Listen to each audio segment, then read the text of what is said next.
Here we are at the Geneva Motor Show 2011, and it's almost deja vu for me in many ways to see a car at the Tata stand with these kind of dimensions covered up in white cloth.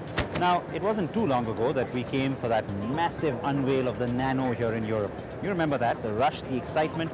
Perhaps not as much rush or excitement this time around, but we are certainly very keen to see what's underneath this.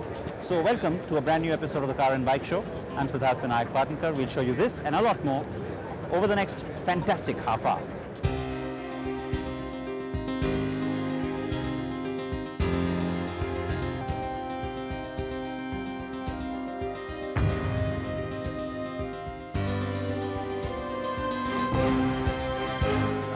Think you'd ever have a day where you'd see concept cars like this from an Indian manufacturer, and that too, one with scissor doors?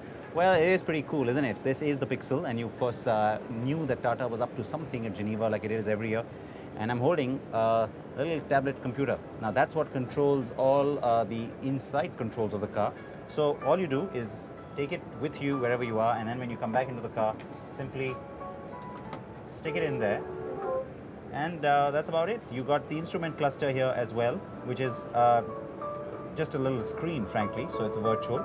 It's very basic right now, the insides of this car. You don't really know what's going to come in the production version because it's just a concept. There is some basic seating at the back as well. But really now you might wonder, why will Tata do something like this? Well, the Pixel is the new iteration or the European iteration of the Nano. Remember the Nano Europa, which was another car that was shown here at Geneva? Well, this is now the outcome of what could come from Tata in terms of a vehicle for Europe. So what you're seeing here is a very modern look and feel. It's a nice bubble glass roof, like this little element of the light that continues here, becomes part of the mirror there, and really sort of cool. Even the way the Pixel nameplate has been etched into the front bumper, it is all looking really, really cool and futuristic and modern. The dimensions and overall looks and proportions, remember now, will remind you of the Nano just a little bit. Because like I said, this takes the basic Nano idea and then takes it to the next level.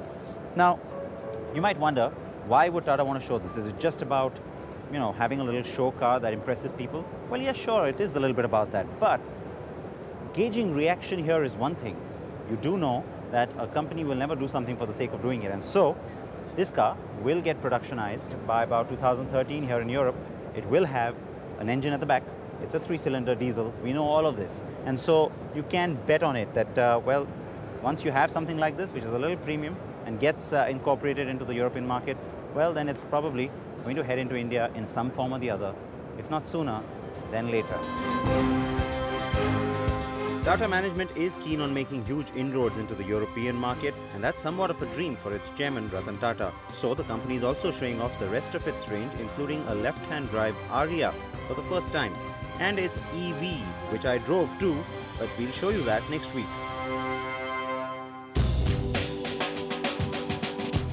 Group brands Jaguar and Land Rover, also very much on Mr. Tata's mind, are also very much in demand, with sales picking up for both companies in Europe and America. The Jaguar family is proudly celebrating the 50th year of the E-Type at Geneva this year, while at Land Rover it is once again the Evoque that is the star attraction. You know, I'm just going to come out and say it because I am dying to say it. The thing that makes me happier than getting to see the RS in the flesh is the color.